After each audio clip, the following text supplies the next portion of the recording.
Well मेरे under punter कैसे हो यार आप लोग। आई होप आप सब लोग चकाचक होंगे। दोस्तों, जैसा कि यार आप लोगों को पता है कि हम लोग सुपर 100 की बिल्कुल धड़ाके वाली तैयारी कर रहे हैं। तो इसमें यार आप लोगों का आज अध्याय 3 होने वाला है, जिसमें हम लोग धातु अधातु पढ़ने वाले हैं। आप लोगों को यार जैसा पता होगा, जो मेरे चैनल जो बच्चे जुड़े हैं, कि पिछले वीडियो में मैंने इसके कुछ ऑब्जेक्टिव डिस्कस करवा दिए हैं। और देखो यार, अब हम अपना लेवल भी अप करते जाएंगे, ठीक है ना, यानी कि थोड़ा अपना लेवल बढ़ाते जाएंगे, ठीक है ना। अभी तक हम थोड़ी ईजी पढ़ते रहे, जो कि बेसिक था हमारा, ठीक। अब हम थोड़ी अपना लेवल बढ़ाएंगे, थोड़ी कठिन की ओर चलेंगे, हम कॉन्सेप्ट को पकड़ेंगे, ठीक। तो चलिए वीडियो को स्टार्ट करते हैं। और वीडियो में यार अगर आप लोग नए आए हैं तो चैनल को सब्सक्राइब करके वीडियो को लाइक जरूर कर लीजिएगा, ठीक। तो चलिए आगे बढ़ते हैं। देखिए क्या है बच्चों, मैं आप लोगों को इसमें यार पूरा पूरा आप लोगों की एनसीईआरटी बुक कवर करवाऊंगा, प्लस उससे रिलेटेड जो ऑब्जेक्टिव क्वेश्चन बनेंगे, सरल बनेंगे, टफ बनेंगे, वो मैं सब आप लोगों को करवाने वाला हूँ, ठीक।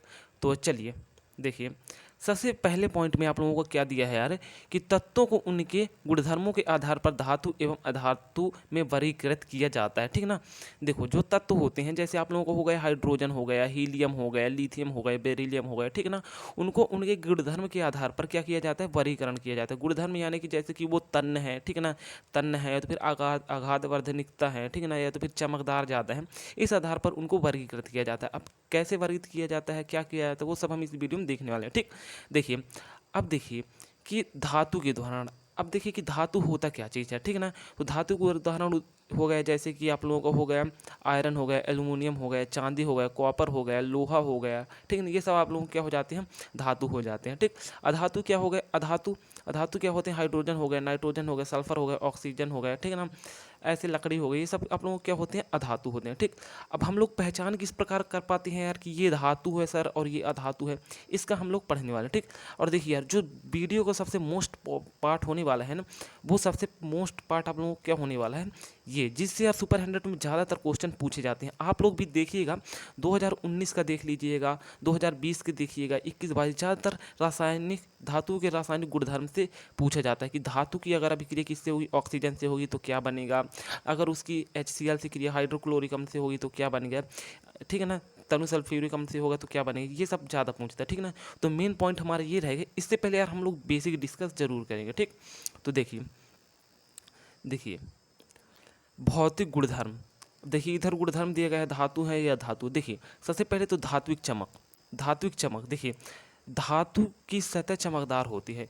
जो धातु की सतह होती है ना, वो चमकदार होती है। अधातु की सतह चमकीली नहीं होती। उदाहरण के लिए आप लोग लकड़ी ले लीजिए, ठीक है ना। लकड़ी आप लोगों की क्या होती है, चमकदार होती है, नहीं होती है, ठीक है ना। देखिए एक चीज़ है, आयोडीन अधातु होते हुए भी चमकीला होता है। अगर आप लोगों के पेपर में आ जाए यार कि ऐसा कौन सा अधातु है जो चमकीला होता है, तो कौन सा है, आयोडीन। आयोडीन यानी कि आप लोगों का जो घर में नमक होता है, आप लोग देखे होंगे, ठीक है ना। यही एक है जो क्या होता है, चमकीला होता है, ठीक। अब देखिए कठोरता की बात की जाए तो धातु सामान्यतः कठोर होते हैं, ठीक ना। लेकिन लेकिन देखिए, कठोर तो होता है, लेकिन इसमें भी कुछ अपवाद है।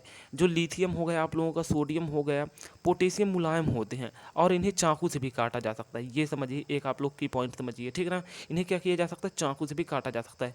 ज़्यादातर बच्चे सोचते हैं कि सिर्फ और सिर्फ सोडियम को बस चाकू से काटा जा सकता है, लेकिन यार आप लोग एक चीज़ याद रखिए। देखिए, अपने पढ़ने से और दूसरे के पढ़ाने से अंतर क्या होता है। देखिए, अगर आप लोगों को पता हो सोडियम बस, तो सोडियम बस नहीं होता है, क्या होता है, लिथियम भी होता है, पोटेशियम भी होता है, ठीक है ना। अगर आपके ऑप्शन में मान लीजिए सोडियम नहीं दिया है, तो फिर आप क्या करेंगे। तो यार अगर आपके ऑप्शन में लिथियम और पोटेशियम दिया है कि ऐसी कौन सी धातु है जिन्हें चाकू से काटा जा सकता है, दो धातुएं हैं, कौन कौन सी, सोडियम को छोड़कर लिथियम और पोटेशियम, ठीक है ना। ये क्या है, धातु है। अब देखिए आ जाते हैं अधातु में। ये अधिकतर कठोर नहीं होते हैं, ये कठोर होते हैं, अधिकतर कठोर नहीं होते हैं, ठीक है ना। चलिए अब देख लीजिए। अब देखिए, कार्बन का एक अपरूप, एक और अपवाद है, कार्बन का एक अपरूप हीरा जो सबसे कठोर पदार्थ होता है।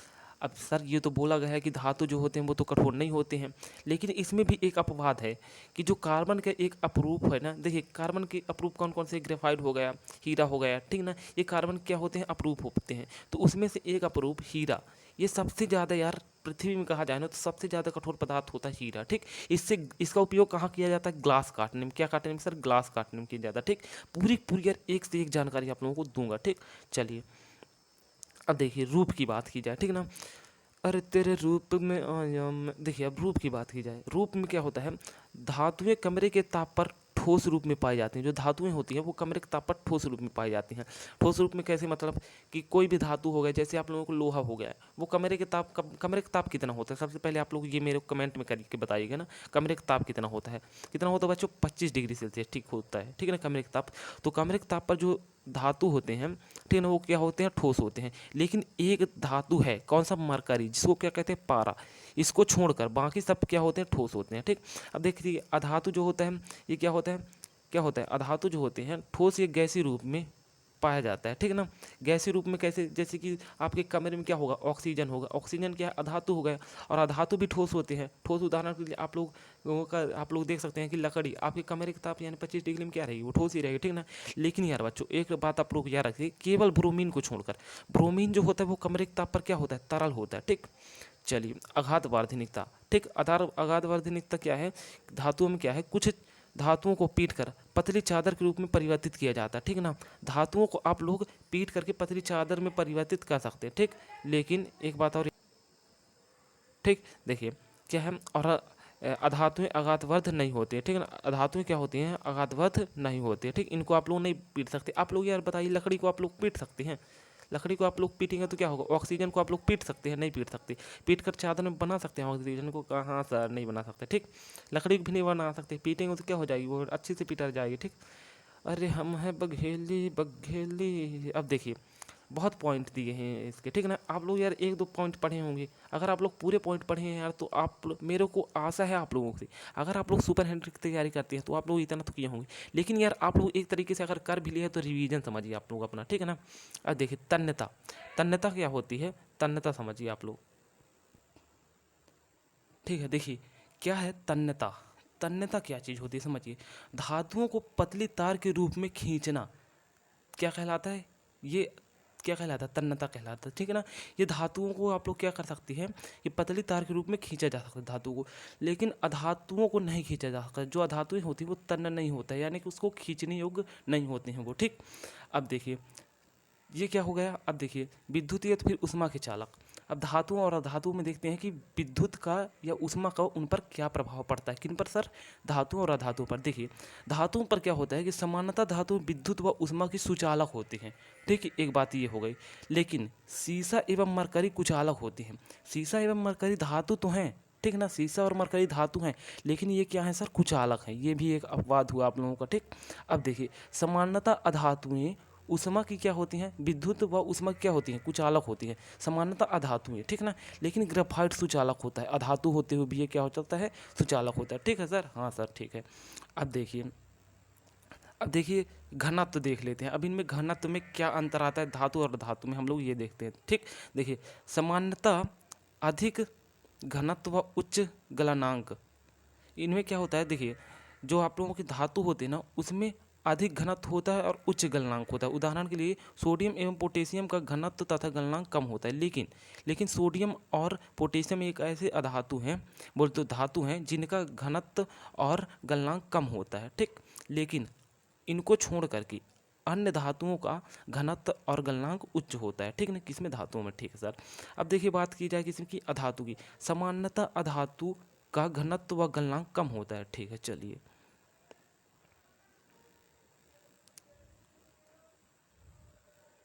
अब देखिए ध्वनिक, ध्वनिक में क्या आता है? धातुएं कठोर सतह से टकराने पर आवाज़ पैदा करती हैं, सबसे अच्छा उदाहरण, ठीक ना। क्या होता है अगर आप लोगों को धातु के यार मान लीजिए कि फर्श में अगर आप लोग किसी सिक्के को उछालते हैं, ठीक है ना, तो वो अगर फर्श के कठोर सतह से टकराता है तो आवाज़ करेगा, ठीक है ना। लेकिन क्या अधातु क्या करते हैं? ध्वनि नहीं करते हैं, ठीक। अधातु ध्वनि नहीं करते हैं, किसकी अपेक्षा? धातु की अपेक्षा, ठीक। अब देखिए ऑक्साइड की बात की जाए, अधिकतर धातु क्षारकीय ऑक्साइड बनाती हैं, जैसे MgO, ठीक है ना, मैग्नीशियम ऑक्साइड। अभी हम लोग पढ़ेंगे कि किस प्रकार बनाते हैं। लेकिन अधातुएं अम्लीय ऑक्साइड बनाते हैं, जैसे SO4, ठीक है ना। अधातु जो होती हैं अम्लीय ऑक्साइड बनाते हैं, धातुएं जो होती है क्या बनाती हैं? क्षारकीय ऑक्साइड बनाती हैं, ठीक है सर। हाँ सर, चलिए आगे बढ़ते हैं। देखिए चलिए ये आप लोग समझ लिए ना बच्चों, ये आप लोग समझ लिए ना। देखिए मैं बता रहा हूँ कि आप लोगों का यार अगर नीट वाले हो आप लोग, तो आप लोगों का बहुत से चांस है कि इसमें से एक क्वेश्चन पक्का पूछ सकता है, ठीक है ना। ये मैं 99% में आप लोगों को गारंटी दे सकता हूँ कि इससे आप लोगों का एक क्वेश्चन पूछ सकता है, ठीक है ना, जितना मैं अभी बताया, ठीक है। चलिए अब देखिए सर क्या है आगे। अब देखिए मोस्ट इम्पॉर्टेंट यार, मोस्ट इम्पॉर्टेंट जिसके लिए पूरी पूरी वीडियो बनाई गई है वो सबसे ज़्यादा यही है कि धातुओं के रासायनिक गुणधर्म। देखिए धातु के रासायनिक गुणधर्म होते हैं वायु के साथ अभिक्रिया, वायु के साथ अभिक्रिया, किसके साथ अभिक्रिया, वायु के साथ। देखिए धातुएं ऑक्सीजन के साथ अभिक्रिया करके धातु ऑक्साइड बनाती हैं। ठीक, ये आप लोगों को एक क्या दिया गया है, एक तरीके से कहा जाए शब्द समीकरण, धातु और ऑक्सीजन, और ये दोनों अभिक्रिया करके धातु ऑक्साइड बनाती हैं। उदाहरण देख लीजिए आप लोग इनको। देखिए फर्स्ट को हम लोग किस प्रकार समझते हैं, जैसे हुआ आप लोगों का Cu हुआ, ठीक, प्लस आप लोगों का हुआ क्या, अरे 2 मिनट 2 मिनट 2 मिनट। देखिए आप लोगों का सबसे पहले क्या हुआ बच्चों, Cu हुआ, ठीक, क्या हुआ, Cu हुआ। फिर आप लोगों को क्या दिया हुआ है, ऑक्सीजन दिया हुआ है, ठीक है ना, यहाँ पर 2 लगा दिया गया है। ठीक, अब देखिए आप लोग क्या देखेंगे, देखिए जो इसकी संयोजकता होती है ना, किसकी, कॉपर के साथ, तो कॉपर की संयोजकता कितनी होती है, कॉपर की संयोजकता होती है 2 होती है, और ऑक्सीजन की संयोजकता कितनी होती है, 2 होती है। ठीक, अब देखिए ये 2 को हम लोग यहाँ लिखेंगे, ठीक, और ये 2 को हम लोग यहाँ लिखेंगे, तो ये 2 लिख दिए और ये 2 लिख दिए, ये 2 को आप लोग छोड़ दीजिए, ठीक है ना।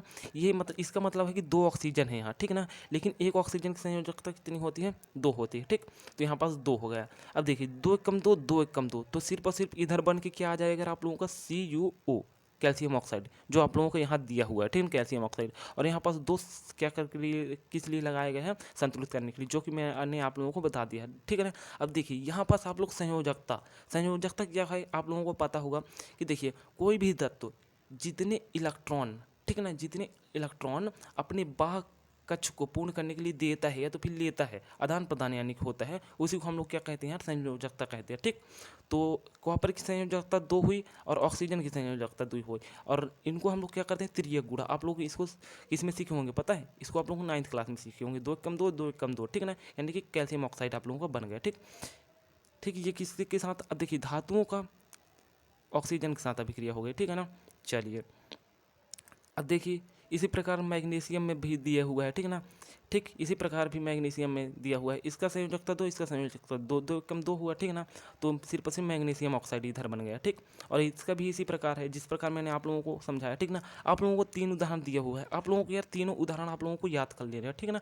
आप लोगों को मैं आशा करता हूँ यार कि आप लोग जो मैं पढ़ा रहा हूँ उसकी एक सेपरेट कॉपी बनाए होंगे, क्या बनाए होंगे, कॉपी, जिसमें आप लोग इसको लिखते जा रहे होंगे, ठीक है ना। अब देखिए धातु ऑक्सीजन के साथ अलग अलग तरह की अभिक्रिया दिखाती है, अलग अलग तरह की अभिक्रिया दिखाती है। सर किस प्रकार दिखाती है, देखिए मैंने यार कुछ की पॉइंट बनाए हैं आप लोगों के लिए, जो आप लोगों के सुपर हैंडेड एग्जाम में चांस है कि पूछ सकते हैं। देखिए सोडियम और पोटेशियम वायु में आकस्मिक आग पकड़ लेते हैं, जिसे रोकने के लिए इन्हें केरोसिन के तेल में डुबाकर रखा जाता है।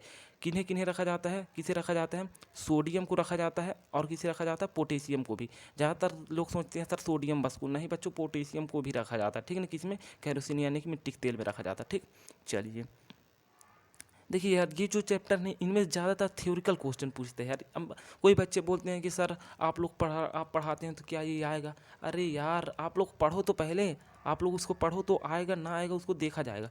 लेकिन मैं बता रहा हूँ यार आप लोगों का 80% चांस है यार कि आएगा, आप लोग चिंता मत करिए, आप लोग पढ़िए और एनसीईआरटी आप रीड करिए ना भाई, मैं बोल तो रहा हूँ आप लोग एनसीईआरटी रीड करके आइए, ठीक है ना।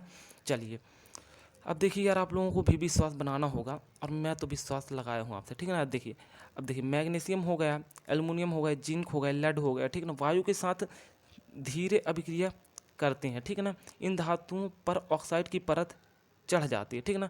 देख देख लिए हैं हम लोग कि मैग्नीशियम अगर ऑक्सीजन के साथ क्रिया करता है तो क्या बनता है, ठीक है ना, क्या बनता है, मैग्नीशियम ऑक्साइड बनता है। ठीक, तो ये क्या करते हैं, धीरे अभिक्रिया करते हैं और इनमें क्या होता है, ऑक्साइड की परत जम जाती है। ठीक, चलिए अब ये तीसरा की पॉइंट क्या है कि आयरन वायु में गर्म करने पर, देखो आयरन को वायु में गर्म करने पर प्रज्वलित नहीं होता, लेकिन ज्वाला में लौह चूर्ण डालने पर वह तेजी से आग लग जाती है, मतलब जलने लगते हैं। ठीक, अब देखिए इसमें क्या बोला गया चौथे में, कॉपर भी प्रज्वलित नहीं होता, कॉपर भी नहीं जलता, लेकिन काले रंग की कॉपर ऑक्साइड की परत चढ़ जाती है। कॉपर भी नहीं जलता है किसमें, वायु में, लेकिन इसमें क्या होता है, काले रंग की परत चढ़ जाती है। और यार आप लोग एक चीज़ याद रखिए कि चांदी हो गया, आप लोगों का सोना हो गया, ऑक्सीजन के साथ अभिक्रिया नहीं करते हैं, ठीक है ना। ये जो होते हैं या क्या होते हैं, ऑक्सीजन के साथ क्या करते हैं, अभिक्रिया नहीं करते हैं। ठीक, इनको यार आप लोग ज़रूर से ज़रूर, ज़रूर से ज़रूर बच्चों, ज़रूर से ज़रूर क्या करिएगा सर, याद करिएगा, ठीक है। तो फिर चलिए आगे देखते हैं, है ना। आगे देखें, है ना। तो चलिए देखते हैं फिर क्या है। उभयधर्मी ऑक्साइड, उभयधर्मी ऑक्साइड क्या होते हैं सर? देखिए, उभयधर्मी ऑक्साइड वे ऑक्साइड होते हैं जो अम्ल तथा क्षार दोनों से अभिक्रिया करते हैं और लवण और जल उत्पन्न करते हैं, ठीक है ना। क्या होते हैं? दोनों के साथ अभिक्रिया करेंगे, किसके किसके साथ? अम्ल के साथ और क्षार के साथ, और क्या बना देंगे? लवण और जल उत्पन्न कर देंगे, ठीक है ना। देखिए, एक तो ये आप लोगों का Al2O3 रहा, ठीक। ये हाइड्रोक्लोरिक अम्ल से अभिक्रिया किया, ठीक। ये एक लवण का उत्पत्ति हुई यहाँ, ठीक। लवण की उत्पत्ति होने के बाद और क्या बना? लवण बना, और ये H2O यानी कि आप लोगों को जल बन गया, सीधी सी बात है, ठीक। तो इस प्रकार से इसका कुछ है, ठीक है ना। चलिए, अभी हम लोगों ने क्या देखा यार, ये आप लोगों का खत्म हो, ठीक है ना। अभी हम लोगों ने क्या क्या देख लिया? धातु के साथ अभिक्रिया, बोले तो वायु के साथ अभिक्रिया देख ली, है ना। अब हम लोग क्या देखेंगे? देखिए, अब देखिए क्या है कि जल के साथ अभिक्रिया। तो बच्चों देखिए यार, जल के साथ जो अभिक्रिया है वो हम लोग कल की वीडियो में सेपरेट डिस्कस करेंगे। और देखिए यार, मैं आप लोगों को एक चीज़ और बता दूं कि ये वीडियो थोड़ी, मतलब कि ये जो चैप्टर आप लोगों को चलेगा वो थोड़ी लंबा चलेगा, और इसके बाद जो नेक्स्ट चैप्टर है आप लोगों का, वो भी आप लोगों का ज़्यादा चलेगा, क्योंकि यार इनसे ज़्यादातर क्वेश्चन आप लोगों के पूछते हैं, ठीक है ना। इसलिए फिर इसके बाद हम लोग फिजिक्स की क्लासेस भी जल्द ही स्टार्ट करने वाले हैं। देखिए, आज कितनी तारीख हो गई? कितनी तारीख हो गई? 15 तारीख हो गई, ठीक है ना। अब एक महीने आप लोगों के पास टोटल बची है। डेली क्लासेस आएंगी, जीव विज्ञान की भी आएंगे। अब देखिए यार, मैं एक क्लास के लिए, यानी कि एक सब्जेक्ट के लिए क्षमा प्रार्थी हूँ, मैथ के लिए, ठीक है ना। यार मैथ की क्लास में आप लोगों के लिए नहीं ला सकता हूँ, ठीक है ना। इसके यार कुछ ऑब्जेक्टिव क्वेश्चन मैं आप लोगों को दे सकता हूँ, फार्मूला दे सकता हूँ, लेकिन इसकी आप लोगों की क्लास नहीं आ सकती। लेकिन यार आप लोगों की फिजिक्स, केमिस्ट्री और बायोलॉजी, इनकी क्वेश्चन की पूरी पूरी सीरीज मेरे चैनल में उपलब्ध मैं करवाऊँगा, ठीक ना। तो आप लोग चिंता मत करिए, मैथ का भी मैं देखता हूँ क्या है यार। देखिए, मैथ क्या होता है कि मैथ में यार पूरा का पूरा क्या चाहिए आप लोगों के लिए? एक प्रकार से पूरा पूरा सेटअप चाहिए, ठीक है ना, जो कि मेरे पास नहीं है यार। क्या है कि मैं फ़ोन से वीडियो रिकॉर्ड करता हूँ, ये तो अभी एक्स रिकॉर्डर है, तो इसमें ज़्यादा दिक्कत नहीं जाती। फ़ोन से रिकॉर्ड करने में यार हमारे यहाँ लाइट की भी दिक्कत है, ये सब प्रॉब्लम है, जिसके कारण मैं मैथ की वीडियो आप लोगों के लिए नहीं बना सकता। लेकिन मैं आप लोगों के लिए टेलीग्राम चैनल ज्वाइन कर लीजिएगा, जहाँ आप लोगों को पूरा पूरा सब सिस्टम मिल जाएगा, ठीक। तो चलिए, अब आगे हम नेक्स्ट वीडियो में देखेंगे।